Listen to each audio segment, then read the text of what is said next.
The stars are right, and that means it's time for another episode of The Whisper in Darkness. I'm your host, the Man from Lang. Thank you very much for joining me today. This is part 2 of our look at the recent FAQ that was released by Fantasy Flight Games. In this episode, we're going to take a look at the many mutated cards on the list of taboos. There are spoilers throughout if you care about that sort of thing. If you enjoy what you hear, remember to like, comment, and subscribe. Before I get started, I'd like to thank the patrons of this channel for their tremendous support. You all rock. If you'd like to be amazing like these people and support the channel's goals and see your name on this list, head over to patreon.com, sign up for a tier of your choice, and claim your rewards. That would be awesome. Special thanks to Cole Monroe Chitty, Nicole Fiscus, and Nate Lost in Time and Space for their contributions to the channel. I couldn't do it without you. Without further ado, let's get started.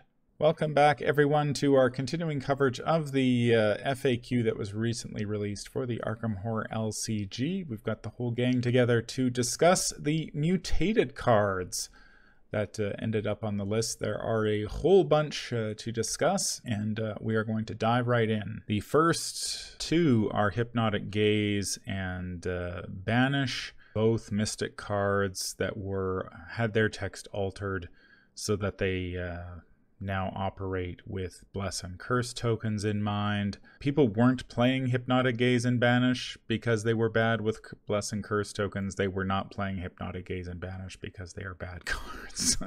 And I don't think making them play nice with Bless and Curse tokens is going to change that. So this change doesn't really mean anything. It creates symmetry. It means you don't have to remember that, oh, this one works with Bless and Curse now. This one doesn't work with Bless and Curse now. Yeah. It says right here, yeah.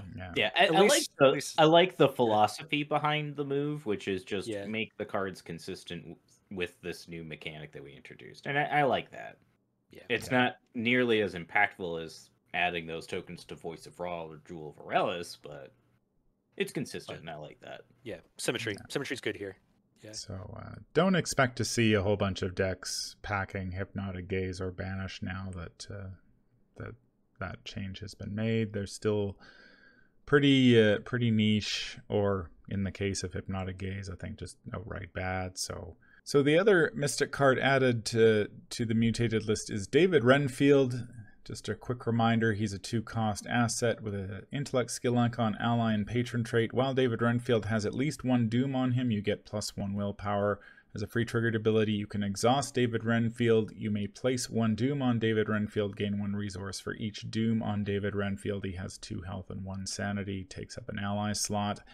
His text has been changed, so now his free triggered ability has a cap. You gain 1 resource for each doom on David Renfield to a maximum of 3 resources. Now, David Renfield is an interesting case because he ended up on the list of he was chained originally.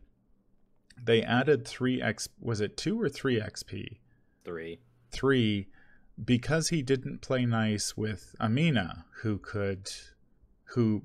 likes to add doom to cards. So that was the reason he originally ended up on the list of taboos. That is not the reason he has been mutated, though. The reason he was mutated was because of one of the scenarios in the Scarlet Keys that doesn't use doom in a traditional way, and you could get infinite resources with David. So the original reason he was on the chained list to begin with doesn't matter. Now he's on the list for a different reason. But, I mean, I think it's pretty clear that cards without caps in this game tend to be overpowered. I mean, but only in edge cases. Like, how often were you really putting, 17 doom on David Renfield? Oh, never. Yeah, never. Or even more than 3. Puzzling to me. Yeah, I don't think I've ever put more than 2 on David before. Yeah, exactly. I put a doom on him, and then I get an extra resource every turn, and then the witching hour comes, and I take an extra doom on him. I'm like, oh, cool! This turn I get 1 extra resource. Yeah, there you go. Is that really a problem? It's fine. I mean, if this is like a very cheap cost to pay, if it means we get David Renfield back. Yeah, oh yeah, fine, I'll take it. Yeah, that's great because Amina needs the help. She's very XP heavy already, so she really didn't deserve to have to pay 3 for David Renfield, or 6 because you're going to want to have 2 copies. Yeah, and it's like her stat line didn't really like make her broken in that regard, right? Because like all threes is awkward in Mystic. Yeah, it kind of is. Yeah, yeah, sure, it kind of is, especially when you get to another taboo that comes up later. Yeah, this is fine because like this is gonna cover like the 99%, of times you were gonna use David Renfield. You were just gonna put one on him, because he's cheap soak, and then I guess it covers the corner cases that the playtesters were freaking out about back in when they were testing keys. I guess. Yeah. Yeah. Sure. Okay. Sure. Yeah. Yeah. This change basically just removes him off the list, essentially. Yeah. With that one slight caveat, which is fine. Yeah, it's another one of those cases where like 1 year we get the conservative change, and then the next year we get the real change. Like, yeah. It is nice that he has been removed off the chained unchained list. So, I mean, one of the biggest problems with Amina is that she doesn't really have a good level 0 ally to work with. El Rubash is costs XP. Yep. And when you look at the list of allies, you're sort of going down the list, you're like, none of these really fit with what Amina wants to do, and at least David gives her a way to sort of give her a resource boost and some willpower. So it's nice that he is now an option, and I don't think he's busted in her by any stretch of the imagination. I mean, he's more efficient in her than other investigators because she has a way of dumping doom on him, like right off, and paying less for him right off the bat. Like I really like that's what I like about Amina is you get a resource discount, so you don't spend any money on David Renfield to get him out there, and then you immediately go up to 2 doom, so like you're netting 2 already, which is like way fast, which is like significantly faster than other mystics. So it's like this is like what Amina should be doing, Yeah, and like mystics already had such a problem with resource generation anyway that like they really kind of leaned on Renfield to do anything. It's kind of true. Yeah, it's kind of true. Yeah, and then you got like I wonder if Sin Eater was like way more powerful in playtesting. Maybe. I could see and it. Then yeah, I wonder if that's what happened here, because that seems like a scenario that would explain why David got the taboo. It definitely seems like playtesters freaked out and then David Renfield got tabooed. But then the freak out was for nothing for some reason, maybe because Sin Eater was was like kind of overpowered in playtesting. I don't know. Either way, good stuff. Maximum of 3, takes care of 99% of cases, and deals with the 1% of theory crafting that they're probably never going to do in real life. Yeah. The next 2 cards that ended up on the list are Persuasion and Interrogate. Now, these are sort of 2 sides of the same coin in what they do. Persuasion was released way back in Threads of Fate. It's a 2-cost event. Willpower and intellect skill icons, insight trick trait, parlay, choose a non-weakness humanoid enemy at your location and test 3 intellect. This test gets +X difficulty, where X is that enemy's horror value. If you succeed, shuffle the chosen enemy into the encounter deck. If the chosen enemy is elite, automatically evade it instead. So it has had its text changed to now it's just non-weakness enemy. The humanoid restriction is gone.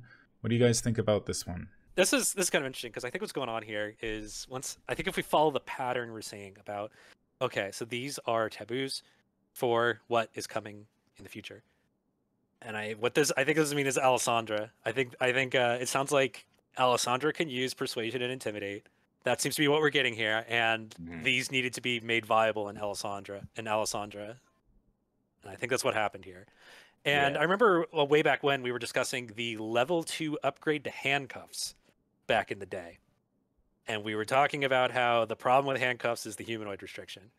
And that was another problem with these 2 cards, was the humanoid restriction, because it's just unnecessarily limiting.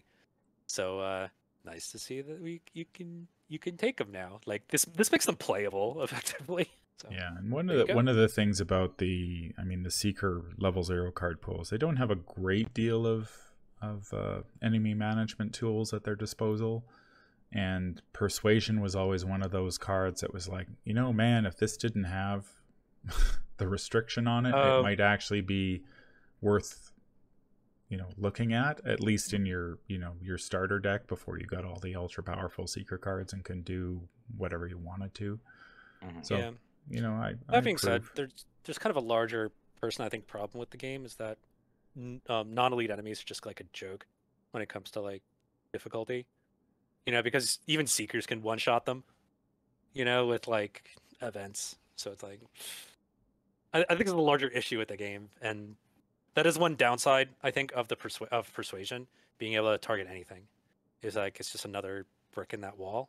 Yeah, Interrogate does much the same as Persuasion, except it is a Guardian card, 2-cost event, combat and intellect skill icons, tactic, insight trait. You parlay, choose a humanoid enemy at your location, test 3 combat. This test gets +X difficulty, where X is the chosen enemy's damage value, and if you succeed, discover 1 clue at your location and 1 clue at any other location. So this one, again, removes the humanoid part and changes it to non-elite enemy. This one's still kind of bad because Scene of the Crime just works and doesn't require a test. But at least Alessandra can do it, which seems to be what happened here. If Alessandra gets to play parlay cards, which is pretty much assumed, these may find a home in her deck now because they are less restrictive. The next card on the list is Daredevil, level 0. Daredevil lets you mill your deck for a skill, and it shuffled any weaknesses back into the deck. Now, after this skill test resolves, you get to draw each weakness discarded by this effect. This seems like a very targeted nerf to a deck called Daredevil Darling by Cherubimi. And as with many infinite loop decks in Arkham DV, in Arkham, it's dump your whole deck into your discard pile and win the game somehow. That one involved it was like an infinite. How'd that one work? It was a lot of like silly infinite stuff, like, you know, when you dump your whole deck in your discard pile. I think that one uses Wendy's Amulet to like play everything from your discard pile. Yeah. But this is another one of those examples of like, why don't you just address the infinity tools rather than addressing the things, you know, just address honestly, they just need to address like the deck. Yeah, well, it could just say reveal cards from the top of your deck until you see a weak, or until you see something, instead of discarding them. But like you said, you know, it's the fact that it dumps your whole deck into your discard pile that's the problem.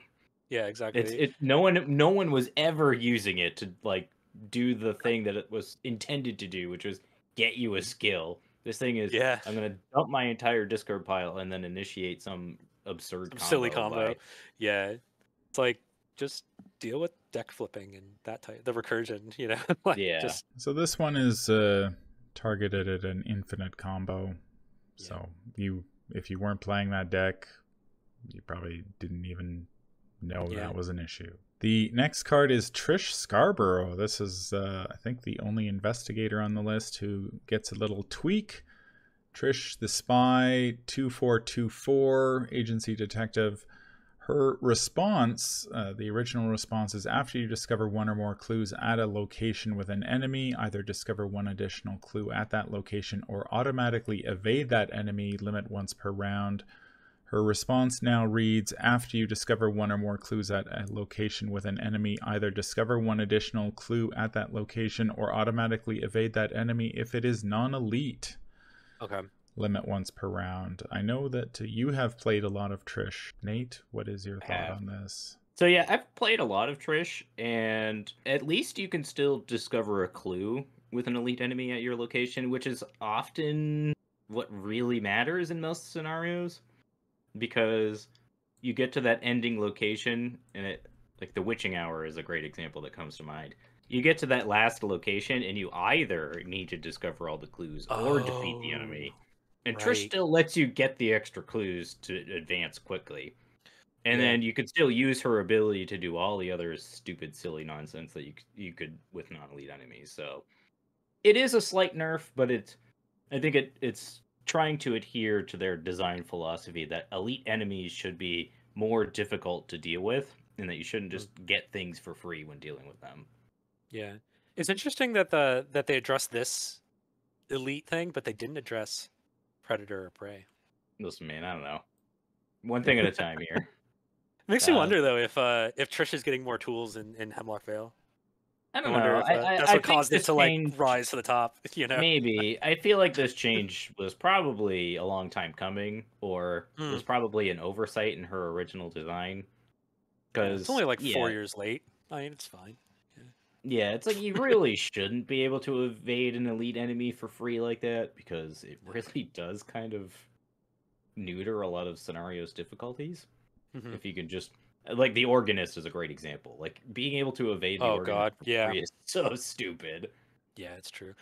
Although, admittedly, I mean, it is Phantom of Truth, and I don't know. The card pool is just totally power crept past that scenario by now. You Yeah, know, like yeah, but at least being able to make it feel a yeah, little more difficult is fine. So yeah. It like, feels different. it's Yeah, it's a. I think this is a totally yeah. fine change It to her yeah, ability. and it also creates symmetry. With other Yeah, similar abilities that they don't yeah. hit elites, which is nice. The next card on the list is Ancient Covenant. It is the Seeker Covenant that was released during the Innsmouth Conspiracy cycle. It is a permanent asset that costs 2 XP, Covenant Bless trait, permanent, limit 1 Covenant per deck. As a response, when an investigator at your location resolves a Bless token during a skill test, exhaust Ancient Covenant. You do not reveal another token as part of this Bless token's effect. The response has been changed to when you resolve a Bless token during a skill test, so this doesn't work with other investigators at your location. As a solo player, this change does not affect me in any way, shape, or form, and I haven't played a Bless or Curse deck in a while since the whole thing doesn't really jive with solo to begin with. So In multiplayer, it was definitely nice to be able to trigger it off of other people's tokens, Yeah, but this brings this card much more in line with where it should be. yeah, that's probably true. Although, admittedly, I really liked the teamwork aspect of Ancient Covenant. I gotta admit. Yeah, I Yeah, felt it, like it brings maybe that if it line. was like Yeah, when you resolve a blessed token, add a skill test at your location. yeah, that would make sense too.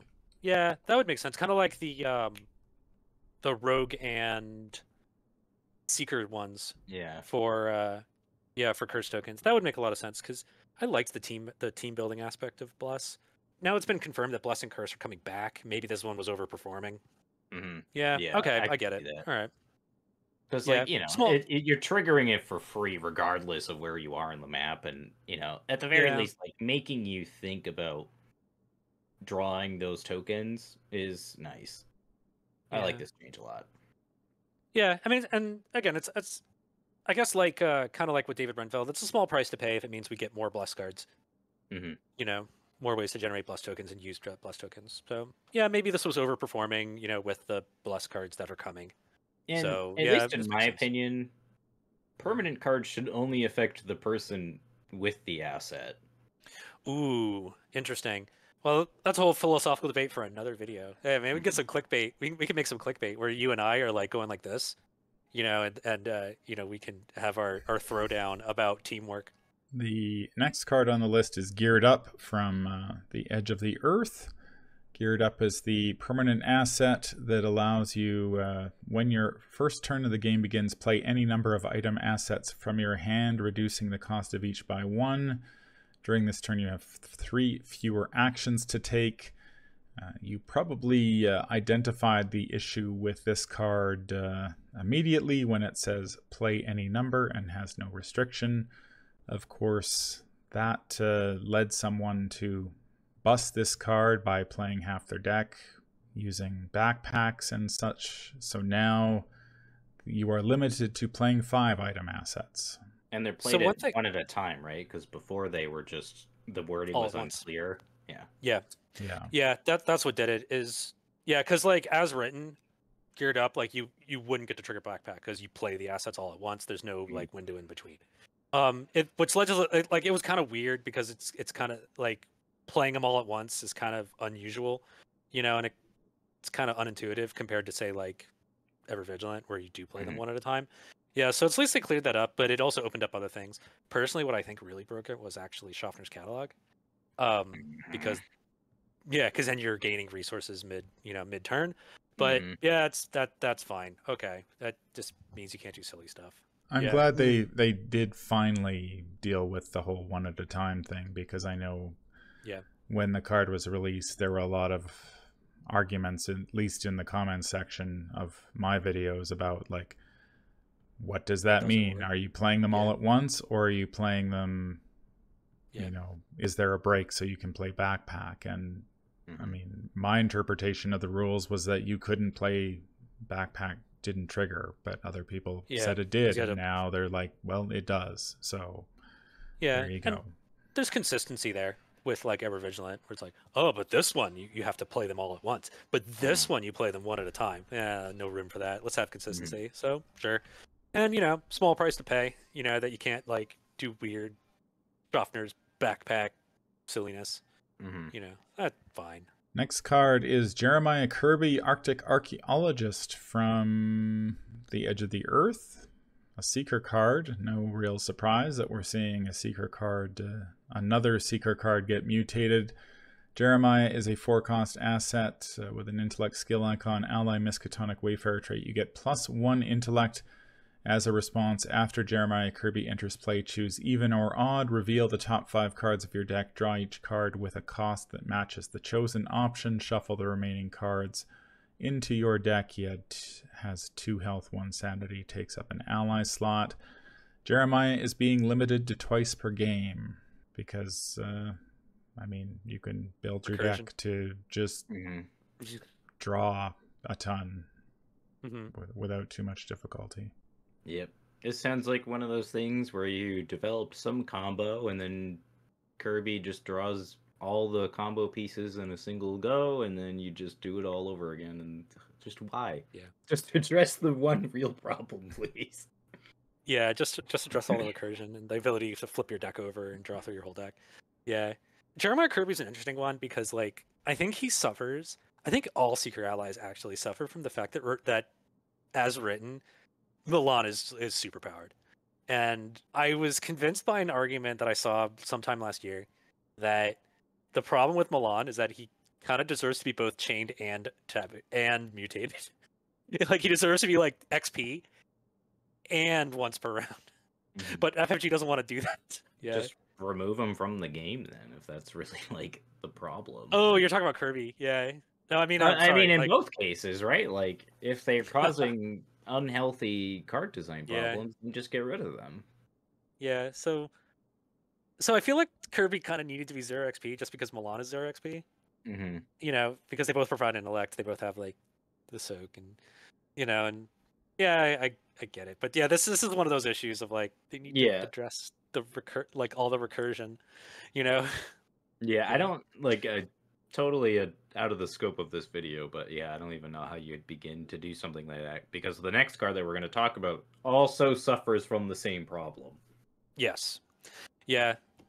Yeah, when you just take anything to an extreme. Black Market, once per round, Watchful Peace, remove it from the game. Catastrophe, remove from game. Hallow, remove from game.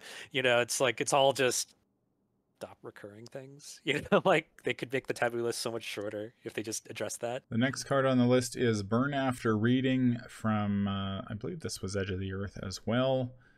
It is a 1-cost event with 1 XP. Wild skill icon, Insight. Exile a level 0 to 5 card in your hand. Discover 2 clues at your location. If the exiled card was level 2 or higher, remove 1 doom from the current agenda. Exile Burn After Reading.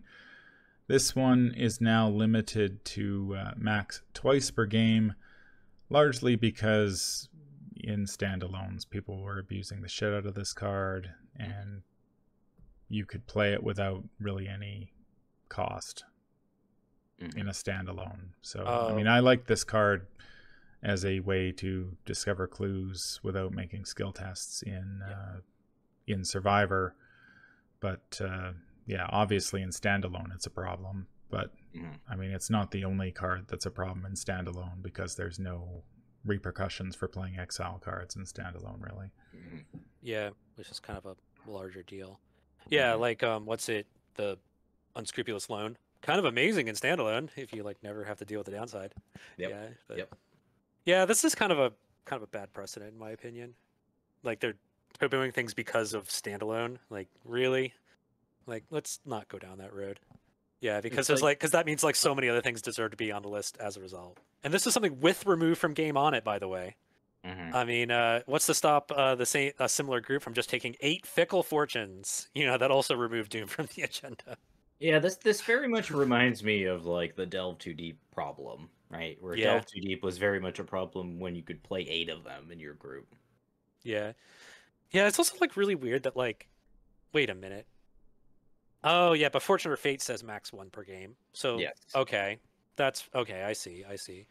Or Fickle like a Fortune Watchful removes Piece is itself. another one that like probably suffers from a similar issue, whereas a Watchful Yeah. Piece is just really degenerate when you can recur it over and over again or use it Yeah. more than twice a game. I'm just curious, like, does playing 8 of these, like, is there a scenario that that's really necessary? I genuinely don't know. I mean, maybe if you're gonna troll a group of labyrinths of lunacy, because everyone has to like move the agenda together. Yeah. If you want to just troll everybody, then sure. But the taboo list is not the place to address that. You're supposed to address that with a smack upside the head and get out. If you haven't really seen the common denominator in a lot of these changes, it's usually to nerf some one abusive strategy that has been found in the game, and 99% of players would never use the card that way. So yeah, it's kind of interesting because it kind of opens up to like one of, I think, my big criticisms of the taboo list is like, okay, so you have evidence that this is narrow case is what caused this card to get like, you know, dealt with. Got to deal with that. But then you have like incredibly broken stuff like knowledge is power, just still sitting around, you know, just still doing its thing, you know, and it's just like, all right, so what is it? Like, what's the standard? Does an FFG employee have to like physically see it? Does it have to come up in playtesting? Like, what is the threshold, you know, of like awareness that needs to happen? And it kind of creates this sense of like hypocrisy, and I really don't like that. Maybe Or just hypocrisy is the wrong word. More like inconsistency. That's the better word, not hypocrisy. Yeah. we've got 2 more cards on the list. The first is Research Notes, which was released in the Scarlet Keys. This is another Seeker card, asset, tome, item, science traits, costs 1 resource, has an intellect skill icon. As a response, after a player card ability places 1 or more clues on your location, you get to place that many resources on Research Notes as evidence. As an action, test 0 intellect. For each point you succeed by, you may spend 1 evidence to discover 1 clue at your location. Again, you can see there's no limit on this sucker, and now there is. So you can only spend 3 evidence per round. Oh, Again, it's also a tome. Yeah. And it ran afoul of Knowledge is Power. Right, because you could avoid spending the evidence. Yes. Silly. Seems like any card without a limit should probably get a limit before they release it, just to save everybody Yeah. a lot of trouble. Mhm. I also see what they're doing here is by saying max 3 evidence spent per round, they're kind of backdooring around the problem of having 2 research notes. Yes. So the final card on the list is Power Word, the Mystic event that was released in the Scarlet Keys. Just as a quick reminder, it's a 3-cost event, intellect skill icon, spell trait, customizable, fast, play only during your turn, attached to a non-elite enemy at your location as an action. If attached enemy is at your location, parlay, give it a command, limit once per round per command. There were 2 commands on the front. The first is go. This enemy moves once in a direction of your choice. And the second is cower. This enemy exhausts.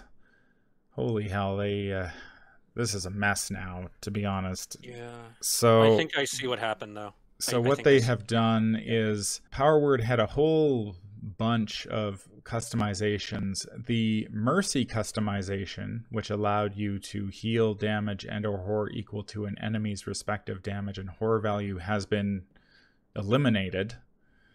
And it has been replaced with the Cower ability that was originally on the front. So they've made changes both to Power Word and the customizable card to try to bring this into shape. And they have also added a skill test to the front of the Power Word card. So now you parlay, you test 3 willpower. If you succeed, give it a command, limit once per round per command. I think I see what's going on here. Man, oh man. Oh, yeah, I get it. This is all making sense to me. I think this was overperforming in Alessandra. Yeah. Sure. I think I see what was going on. I'm looking at Power Word right now, and I'm like, okay, so you spent an action. Yeah, we went into this in quite a lot of detail in our Scarlet Keys review. So you spend an action, you go cower, confess to make it not attack you. Cower is like the base thing that you want it to do. It cowers so it doesn't attack you, and then you have to have Tongue Twister. So now you're up to 3 XP. To confess, now you're up to 4 XP. All right, so you have an enemy that you have to spend an action every round to get it off your back. So you spend an action every round to get it off your back, and it might discover a clue. Okay, I get it. All right, and then you add on up to 2 different commands. So that's Tongue Twister. So now we're at 4. And then I think where the real brokenness actually occurred was probably Thrice Spoken, because then you get to do 3 commands for the price of 1. I think that sounds like that's where this was going, and it sounds like I get it. They probably removed Mercy because Carolyn can't have nice things. Yeah, I think that's probably what was going on there. Plus, this is a weird one because, like, I don't know. As we were talking about, as I was mentioning earlier with Persuasion, like, non-elites are just kind of a joke anyway. So, like, why this one? Like, why make this way of dealing with non-elites? Like, why nerf this one? I'm guessing it's because, I don't know, Alessandra was getting 3 clues a turn for 1 action. So it's like, I guess a skill test fixes that somehow. I don't know. This is a weird one. Yeah, I think I see what was going on though.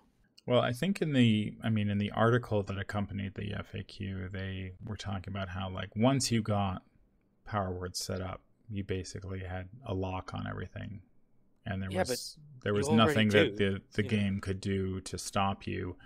And so by making these changes and giving it a skill test in particular, you have to work for it now. Yeah. Personally, slapping a skill test on this does nothing, because any player worth their salt will simply pass the skill test. Like, the skill test is irrelevant. Mm-hmm. And it also doesn't stop you. And it also seems really, really strange that they release this taboo list where they're going to say, okay, here's this way of dealing with non-elites. It's too good. We got to stop it. But then they also release Pete's Guitar, which free action deals with the non-elite enemy, just bats it out of the way, starts in play, has an unlimited amount of uses, and that's okay. I don't know. I think this game doesn't know what it wants to do with non-elite enemies sometimes. It's the conglomeration of spheres problem. Yeah, it's like you need tough non-elites to, like, actually have some difficulty in the game, but then they keep releasing all these ways to just bat them out of the way. Mm-hmm. And it's like all the non-elite enemies they've made are just basically just iterations of thugs from Dunwich, which are just that's true. I mean, enemies that just spend an action or 2 to get them out of the way. Yeah, they've gotten better. Like, I liked how they did. Like, I think from Edge of the Earth, at least, there was, like, they just punished you for fighting them, which is good and bad, because, like, it kind of punishes Guardians, but, and rewards Monterey. And then, like, the whole, like, concealed mechanic is pretty cool, because at least you can't just bat them out of the way for 1 action. At least you got to actually, like, play the scenario to deal with them. Mm-hmm. Yeah, but then you get into stuff like this, where it's just like, I don't know. Like I said, Pete's Guitar, same month as this change. Yeah, but I think I'm going to stand by what my initial suspicion is, that, like, probably this was overperforming in Alessandra, and so they had to, like, take that down a notch. Is it? Yeah. Isn't this one of those cards that's, like, overperforming in general, though? Like, correct me if I'm wrong, but yeah, that's a hard one, because, like, I've thought about this quite a bit. Is that the problem is, like, it goes back to my original point about, like, non-elites being kind of jokes. So it's like, is it really overperforming if all you're really doing is spending 10 XP to deal with non-elite enemies? Probably not, considering, like, you can just deal with them, as at 0 XP anyway. Mm-hmm. You know what I mean? I don't know. It sounds like the real problem is not these. It sounds like the real problem is actually Thrice Spoken, which lets you give 3 commands at once. But they didn't address that one. Just want to throw that out there. Yeah. I mean, like, if you do that, then the card doesn't really seem cool. Like that's the coolest ability on the card. So if you remove that, you're kind of removing, like, the wow factor of it. Yeah, it's almost as if this is kind of a flawed design for the game. Yeah, it stood out to me that Thrice Spoken is the problem. the ability to do this to multiple enemies multiple times. I mean, the amount of actions you're getting out of that is just too much. Yeah. And you can lock down too many enemies at once. So if that's the problem, then why don't they address that problem, not the... Yeah. And again, you know, slapping a skill test on it. They're like, well, you're going to have to build your deck differently to include more skill icons, etc., etc. It's just like, sure, okay, I'll just pass. You know, if you're playing on standard difficulty, you need to be 2 up. You're still going to pass most of the time, and away you go. Like Agnes does that without adding anything, without having to toss a skill in there. Throw one ally on the table. She's now at 6, and on the other hand, Alessandra has to work at it, which I think is what is actually going on here. Yeah, because she's a rogue. Man, like really, like because she gets an extra action to parlay, like that's the problem. That's the problem, not the fact that you can do it 3 times to a single end. Like that. Oh yeah. No, that's really like if that is true, that is really, in my opinion, thrice spoken is where the problem is, like, not the rest of it. And I guess they had to like take it away from Carolyn too, because I guess sure, whatever. Yeah. So that is going to do it for our look at the cards that were added to the Mutated list. A lot of new additions, as they mention in the article that accompanied the FAQ. The list of taboos now runs 2 pages, and as they have reiterated many times, I think with each FAQ, is that these are not all of the cards they could address, but they have simply chosen not to address some cards to avoid making the list too long. So I imagine if this game keeps on going, we'll eventually hit 3 pages at this point. But I will get your final thoughts on the Mutated list. A lot of these mutations seem to be compensating for another problem in the game, which is the ease of creating these infinite looping situations. Like Daredevil is an example. Research Notes is another example. Kirby, Burn After Reading, like all these cards like needed to be clamped in some way, and it seems like the taboo list is now finally getting around to figuring out some solution on how to do that, whether it's just putting a hard cap on it in general or trying to figure out some other way to clear up the language. But I kind of had a love-hate relationship with the taboo list. I'm really glad it exists. Like, I'm glad that they're putting forth an effort. I really wish they took it a bit more seriously, though, for several reasons. I mean, you could argue that, hey, it's a cooperative card game. Do you even need a taboo list at all? You can just, choose not to play with it, bro, and everything's okay. But at the same time, though, like, a taboo list represents an opportunity to, as they say in the, in the purpose behind it, to, like, mix up the play environment, encourage us or discourage us, from doing certain things.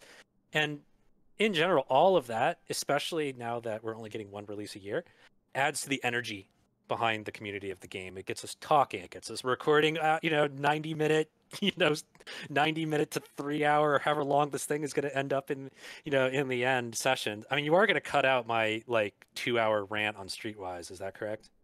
Probably, yeah. Okay, yeah, so only 90 minutes. Okay, so what was I saying? Yeah, community. And I feel like they take conservative approaches, like you just mentioned, that there's lots of cards they could put on here but don't. All right, so why don't they put them on there? I mean, because they don't want to. I mean, is the taboo list too frequent? I mean, it's already once a year. That's a little infrequent. So I really wish they would, if they were going to be conservative and do incremental approaches, make it happen every quarter, because every quarter it would create new energy, right? They're going to be releasing they release parallels now. Those have started up again. Between parallels and print and play scenarios and a new taboo list update every quarter, that'd be super nice for the game, and to keep the community's attention and the community engagement. But they don't do that. They give us conservative stuff, and it's once a year, so it's just too slow. Yeah, especially for like conservative approaches. Now, if they took radical approaches and were like, these cards are forbidden, and that would make more sense for something that's happening infrequently. So like, I guess to circle back around, like I like what they're trying to do, but I think they're doing too little and they're doing it not often enough. And I think they're giving up a great opportunity to like to engage the community. Mm-hmm. Yeah. I think my issue is that once you start mutating a lot of the cards, you've really kind of lost, I think, the original intention of some of those cards.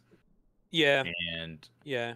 and like to me, it suggests that there's more of a problem with how the cards were designed in the first place, and not so much their power level. Oh, I agree.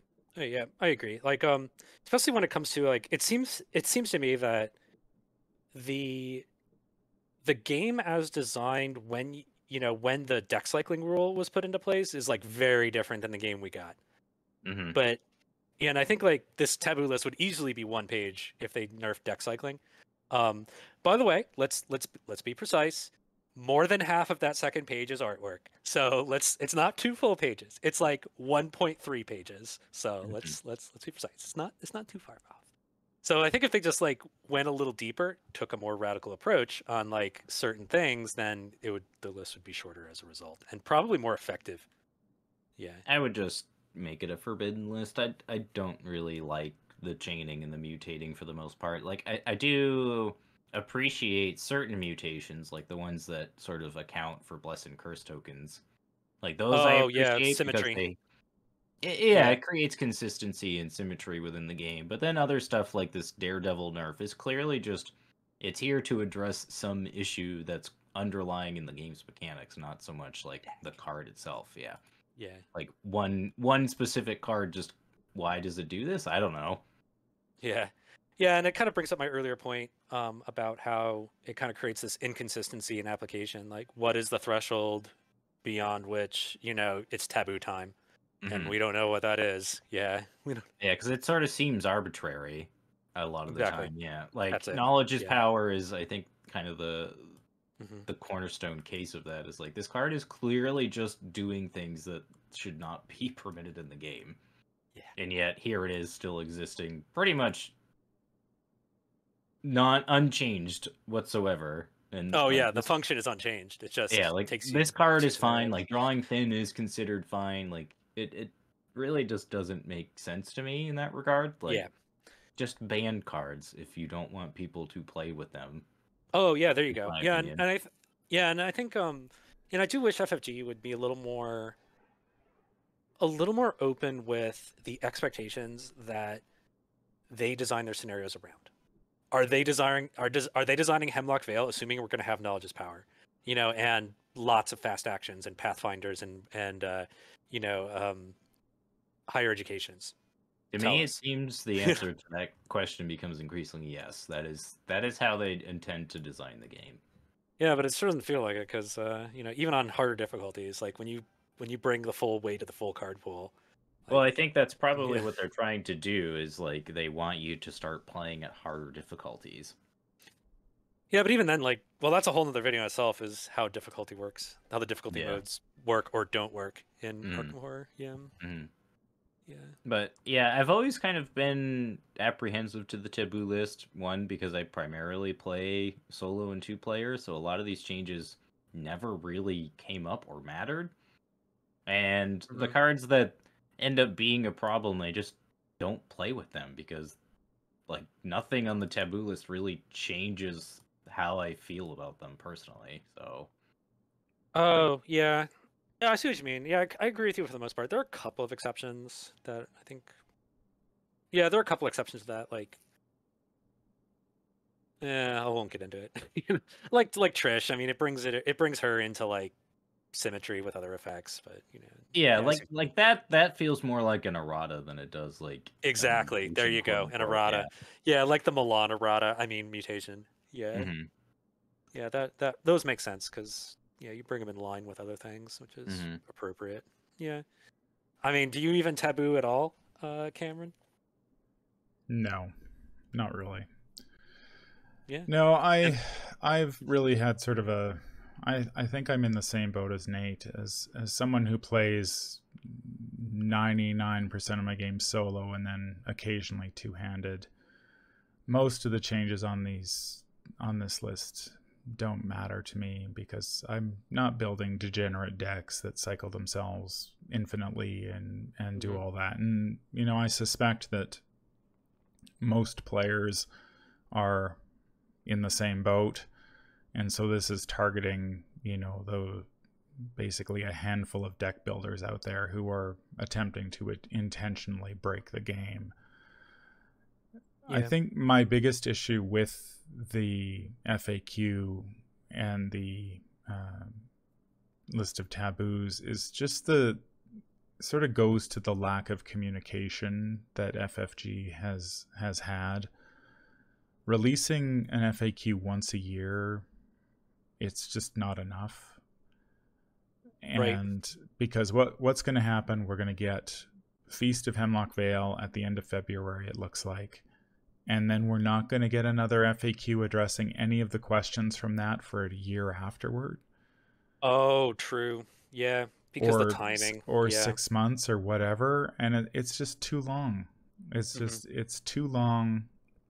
And as someone who has sort of watched the Arkham Horror LCG slowly dip down Board Game Geek's list of top games, you know, it used to be, you know, in the mid-teens, and over the past couple years since the release schedule has changed, it's just slowly making its way down to the bottom. And I agree with because you, there's less to click on. Yeah, there's less excitement around the game. There's less happening, and so I agree with you, Matastrophic, that, you know, releasing an FAQ more frequently and changing up the card pool more frequently would at least get the community engaged more frequently. Yeah. And create more discussion and give content creators more to talk about. And that's only a good thing for the game.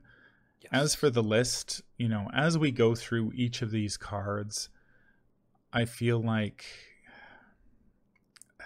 I hate to say this, but I think that list of taboos has been a failure for the most part, because they seem reluctant to deal with the problem that underlies most of these taboos and chainings. You know, there is a problem with recursion in the game. There is a problem with deck cycling in the game. Those are responsible for a lot of the issues. There is a problem with cards that don't have caps. That's a big issue. But rather than deal with those issues, we sort of end up with this piecemeal approach where they're like, okay, we're going to take, say we have 50 cards that are a problem. We're going to take 10 of them, seemingly at random, and throw them on a list and say, this is what we're willing to address, and everything else that's a problem is fine. And I just don't understand that approach. Like they seem to believe that the player base just has a very limited capacity for change. I don't know. I don't understand why they won't address the bigger problem. Like, for example, knowledge is power. Why, like, Double or Nothing was clearly banned because it was busted. And you can't balance it. Why is knowledge of power? Not just ban it. Just get rid of it. Save yourself, you know, not just entries on the list of taboos, but all the entries that are in the rest of the fact dealing with situations where knowledge is power breaks things. Good. So I think this fact more than any other just sort of highlighted to me that it just doesn't work. Work for me anyway. I guess I just wish they would be more like, if the fact has to be 10 pages long, then address the issues that are causing that, not individual cards. But that's just me. And again, like I said, I don't really, you know, I use some of the mutated text some of it I just either I'm not playing the card or I just ignore it. Again, chained and unchained, most of the cards that end up on the chained list I'm not playing because, I mean, I know how good they are. Like, I don't need to play with the Necronomicon in my deck to know how busted it is. So I just not, just get rid of it. Make a new card. Make a new Necronomicon that does better. Different things.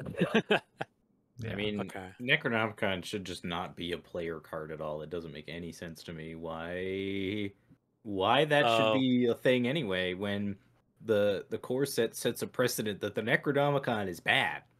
It is bad. I see. You do not want this. Yeah. Yeah, that is kind of an interesting like flavor creep issue. Like, I think the card that broke the camel's back for me was actually, this is totally, off the rails now, was Hyperphysical Shotcaster. That seems way too alien to be like a 1 XP card. You could just go. But, yeah, I mean, that whatever. card's inspiration is just like from a video game, and to me, it's kind of silly. Yeah. Personally, I don't really like that, but whatever. Yeah, I see what's going on there. Someone really liked Control, and that's fine. That's fine. It's okay. Yeah. But yeah, I see what you mean though about the Necronomicon. It's very sacred in the mythology, and it cheapens it by having it being a level 5 secret card. Yeah, well, it's like, for me at least, it's like you set the precedent in the core set that this main secret character has this Necronomicon, and it is bad news. And then 4 sets later, the head librarian of the same school goes, "Yeah, no, actually, this book's cool. Check it out." It's like, oh, okay. Yeah. Sure. It makes you wonder if Min has the King in Yellow, and it's like super bad. I wonder what her boss has. Does her boss have like act? Does her boss have, like, are we going to see like Act 2 is actually like a retelling of Pride and Prejudice? It's like.